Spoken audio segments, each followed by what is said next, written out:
Have you ever felt like you are constantly waiting for the perfect time to start something, but that time just never comes? Maybe God gave you a vision, an idea, a goal, but every day it's easier to scroll, to rest, to relax, to say, I'll do it tomorrow. Before you know it, weeks have passed, months, and maybe even years, and you are stuck in the same place. Sounds familiar? The truth is, procrastination can quietly rob you of your purpose. But what if I told you the Bible doesn't just address this issue, it gives us the tools to overcome it. In this video, we are talking about why we procrastinate, what God says about it, and how we can break free from it and start moving in obedience and in purpose, starting today.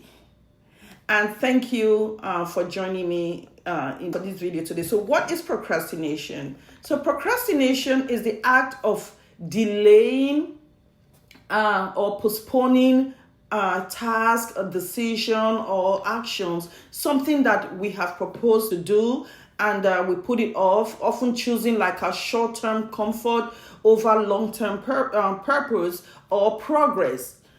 It's not just a time issue. It's often rooted in fear, perfectionism, overwhelm, or a lack of clarity. It could be spiritual procrastination, and this can lead to a form of delayed obedience, which keeps us from walking fully in God's timing and purpose for our lives. So sometimes we have prayed, you have planned, and you have a well laid out plan and how to execute your plan, but somehow you are still stuck. You are tired of putting things off, tired of feeling guilty about it, and tired of talking about it but not doing it. And if you find yourself in this situation, then this video is for you, because procrastination isn't just a time problem, it's a spiritual one. And today we are going to break that cycle God's way. So it's not just laziness, it's often fear, perfectionism, overwhelm, or lack of clarity.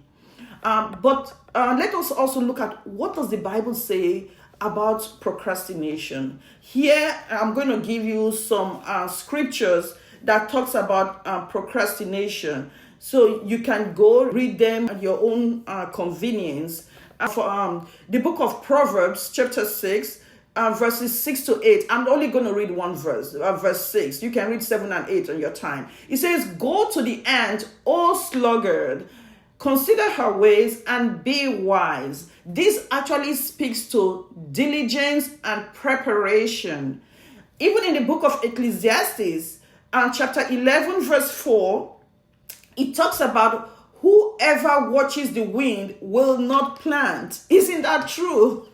So whoever looks at the cloud will not reap, because you are waiting for a perfect conditions, and then that perfect condition never comes, and we just stay stuck. Colossians chapter 3 verse 23 say, "Whatsoever you do, work at it with all your heart as working for the Lord." He said this talks about motivation. This motivates you. It talks about excellence and also purpose in action. James 4:17, "If anyone then knows the good that he ought to do and does not do it, it's sin for them."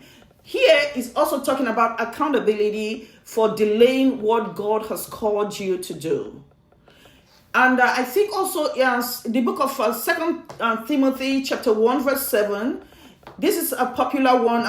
I'm sure some of you will know it. "For God has not given us the spirit of fear, but of love, power, and of a sound mind." Fear often drives procrastination, but God gives us boldness and power.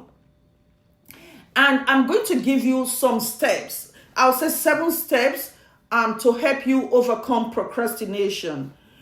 Number 1, you got to start from the basics. You start with a prayer.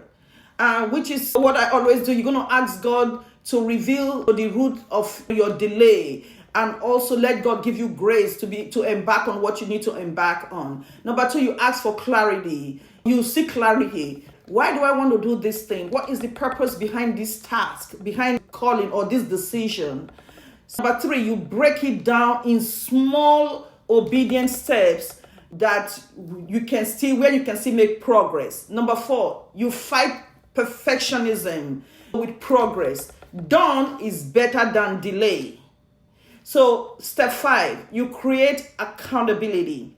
Invite someone that you know to work with you to help to hold you accountable as well. Step 6, you set achievable goals. Set goals that are realistic, that are achievable, that are measurable, so you don't set yourself up for failure. Number 7, consistency.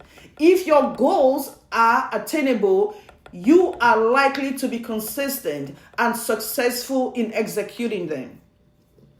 So what will be my final word in this video is to encourage you. You are not lazy. You just need clarity, you need courage, and you need consistency. God has already given you what you need to begin. So start today, take small steps, and then that will lead you to big obedience.